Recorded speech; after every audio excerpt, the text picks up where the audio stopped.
ಪ್ರತಿಯೊಬ್ಬ ಕಾರ್ಯಕರ್ತ या कांग्रेस पक्ष सिद्धांतಗಳನ್ನು ನಂಬಿ मीडिया के सवाल पर भड़क उठे सलीम अहमद।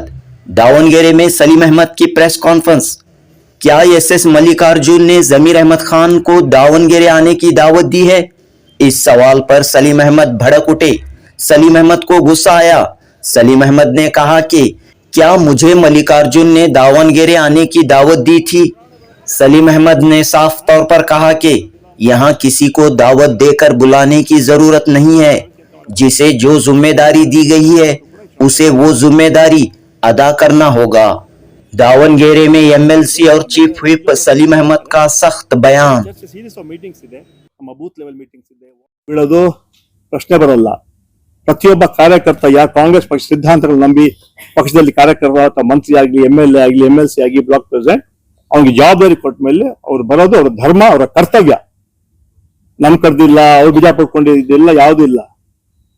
ಮಲ್ಲಿಕಾರ್ಜುನ್ ನಮ್ಗೆ ಕರೆದ್ರ ಅವರು? ನಮ್ ಕೆಲಸ ಇದು, ಜವಾಬ್ದಾರಿ ಹಾಗಿದ್ದಾರೆ, ನಾವು ಬರ್ಬೇಕು, ಕೆಲಸ ಮಾಡ್ಬೇಕು। ಕಾಂಗ್ರೆಸ್ ಅಧಿಕಾರ ಬೇಕು, ಕಾಂಗ್ರೆಸ್ ಚುನಾವಣೆ ಬರಕ್ಕೆ ಕೆಲಸ ಮಾಡ್ಬೇಕಲ್ವಾ? ನಾನ್ ಕರ್ದಿಲ್ಲ, ಅವ್ರು ಕರ್ದಿಲ್ಲ, ಮುನ್ಸ್ಕೊಂಡಿದ್ದಾರೆ, ಇದೆಲ್ಲ ಹೇಳಂತ ಪ್ರಶ್ನೆ ಬರಲ್ಲ।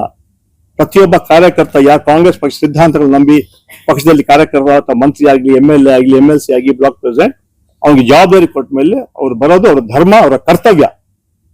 ನಮ್ ಕರ್ದಿಲ್ಲ, ಅವ್ರು ಬಿಜಾ ಪಡ್ಕೊಂಡಿದ್ದಿಲ್ಲ, ಯಾವ್ದು ಇಲ್ಲ। ಮಲ್ಲಿಕಾರ್ಜುನ್ ನಮ್ಗೆ ಕರೆದ್ರ ಅವರು? ನಮ್ ಕೆಲಸ ಇದು, ಜವಾಬ್ದಾರಿ ಹಾಗಿದ್ದಾರೆ, ನಾವು ಬರ್ಬೇಕು, ಕೆಲಸ ಮಾಡ್ಬೇಕು। ಕಾಂಗ್ರೆಸ್ ಅಧಿಕಾರ ಬೇಕು, ಕಾಂಗ್ರೆಸ್ ಚುನಾವಣೆ ಬರಕ್ಕೆ ಕೆಲಸ ಮಾಡ್ಬೇಕಲ್ವಾ? ನಾನ್ ಕರ್ದಿಲ್ಲ, ಅವ್ರು ಕರ್ದಿಲ್ಲ, ಮುನ್ಸ್ಕೊಂಡಿದ್ದಾರೆ, ಇದೆಲ್ಲ ಹೇಳಂತ ಪ್ರಶ್ನೆ ಇಲ್ಲ।